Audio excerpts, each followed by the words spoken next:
I'm Derri and I've read it before.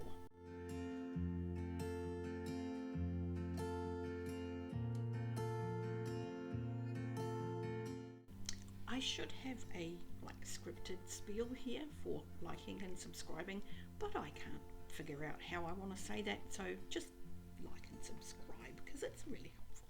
Today I'm going to be talking about a different set of books than usual. I'm actually going to begin a sort of series that I cooked up because the Brothers Gwynne came up with a really good tag, Build Your Own Warband. My one's full of quite old characters that I don't know that many of you will have heard about. A couple of them are new, so I don't need to go into much detail about those. But because I think you may not have heard of some of these characters, I thought I would instead do a Warband series and talk about the series that these characters have come from, because I think they're really good. So, to start off, I will begin the little videos with the tag, obviously, for the character that I want to talk about. The first prompt is for the Warband's leader. And I chose a character from Melanie Rawn's Dragon Prince Trilogy. The Dragon Prince Trilogy is made up of 3 books, and they were published in the 3 years 1988 through to 1990. So they're very much at the beginning of that bridging period between traditional fantasy and what we've come to know as modern fantasy. They're made up, the trilogy is made up of the Dragon Prince, the Star Scroll, and Sunrunners Fire. And it does continue into a second trilogy called the Dragon Star, I think. So if you do like it, there are more.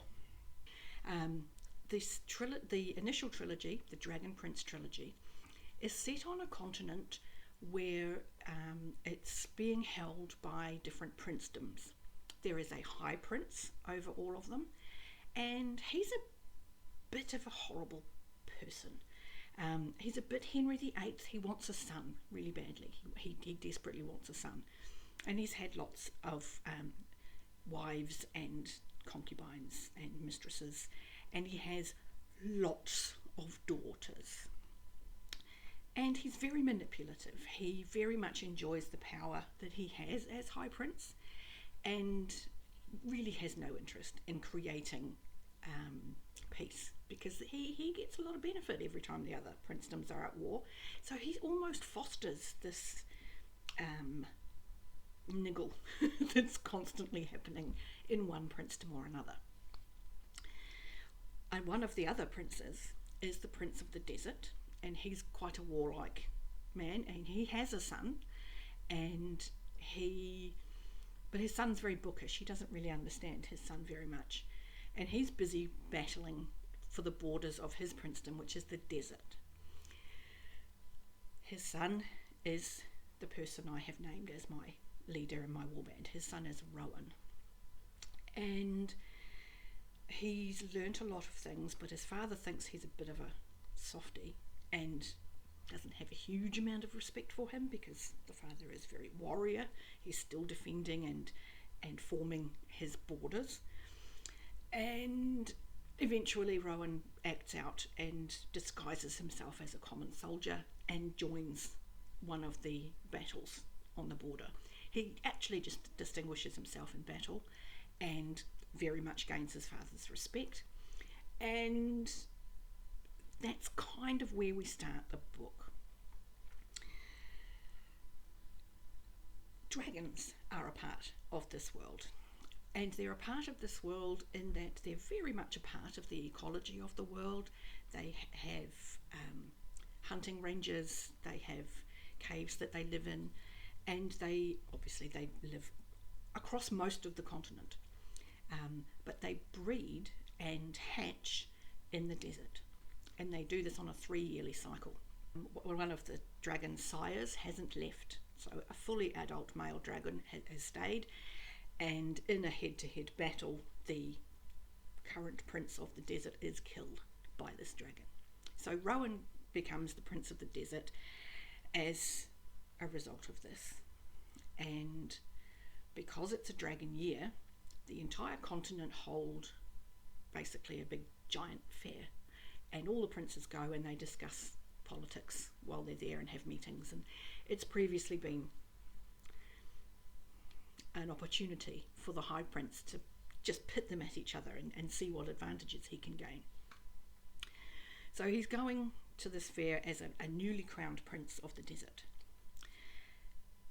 The High Prince has lots of marriageable daughters, but he's also not stupid. He knows that if he does marry one of the High Prince's daughters, there's a very strong chance that as soon as she gives birth to a son, they're going to kill him. So he knows there's a lot of pressure on this choice. While all of this is going on, Rowan's mother has a twin sister, and her twin sister is the Lady of Goddess Keep. And this is important because the magic in this trilogy is something that is inborn. You can't learn it. You can only gain skills in something that you already have. And so Rowan's aunt is incredibly powerful. And the magic of this world is called sunrunning. And it is what it sounds like. Those people have the ability to send their awareness along beams of light from the sun and communicate with other sunrunners. And this is actually a clever piece of writing by Melanie Rawn, because she's built the weakness into the magic in a quite believable way. And she's able to use that really effectively simply by having clouds blow up. Okay, that makes sense, because if they're interrupted while they've sent their awareness out in these light beams, it can shatter a portion of their brain and leave them essentially brain dead. So it makes it very easy for her to limit the flow of information. All it has to be is winter, when it's stormy and you don't see the sun for days, or for it to be foggy in the morning, because sometimes it's foggy in the morning. And that's used to really good effect. They're all up. The other ability that the Sunrunners have has to do with the manipulation of light. They can create fire that has nothing to do with light. Why did I connect those two? I don't know. But they can call fire. That's the other skill that Sunrunners have. They can call fire and make anything burn. And where I've conflated the two is they can play with light, in that the more skilled they become with their magic, they can create illusion within fire.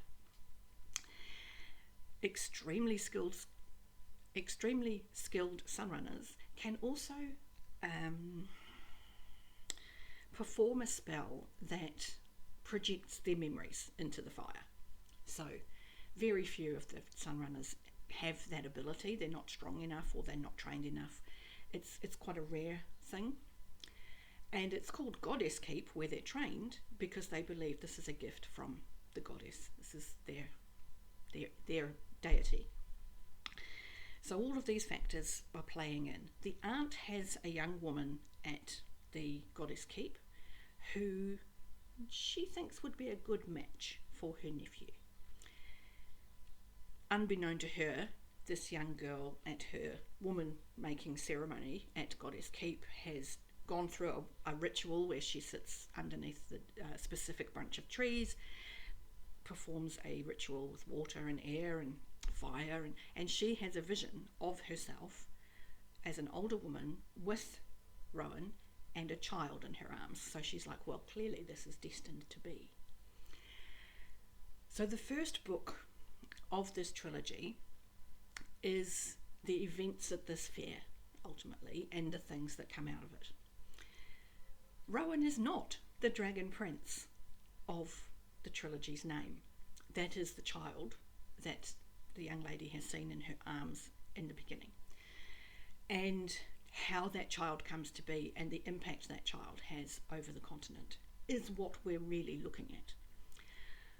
The reason I haven't picked that child and instead his father Rowan is because we see him be both a wartime leader and a peacetime leader. And for a leader of a warband, I want that bloke to be clever.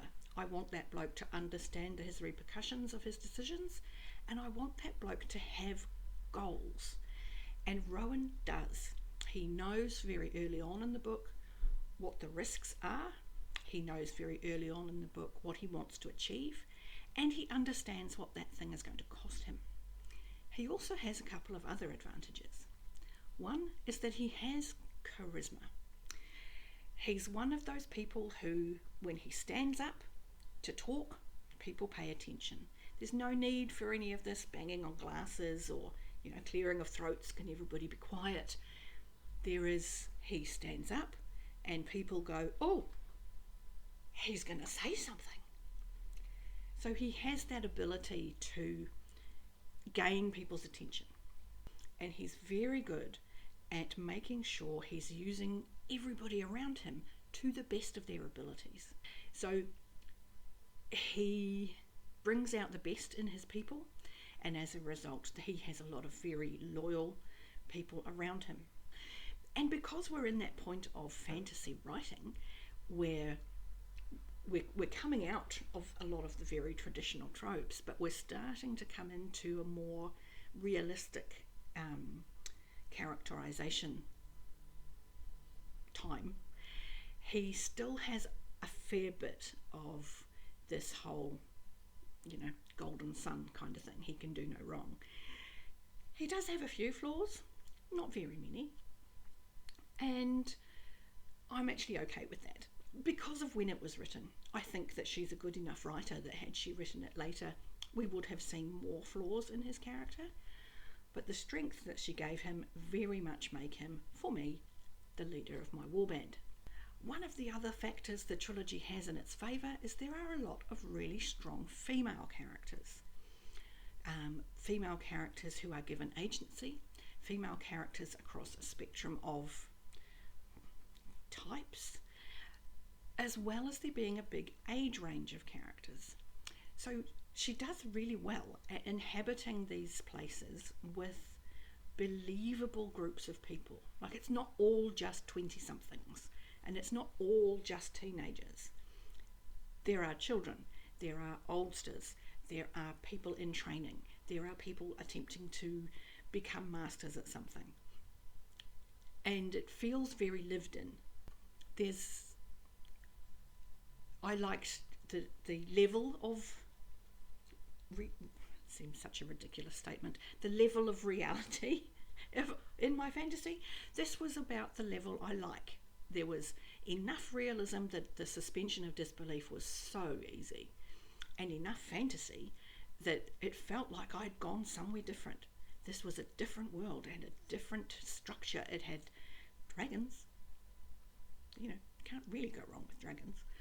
And enough difference to make it fascinating. So I do recommend it as a trilogy. Do let me know if you've already read them. And if you haven't, maybe consider getting one from the library, or who knows, trying to see if you can find one in a second-hand shop. As far as I'm aware, they're out of print. They are available on ebook, and I can highly recommend them. With that, I'm going to love you and leave you. I'll catch you next time.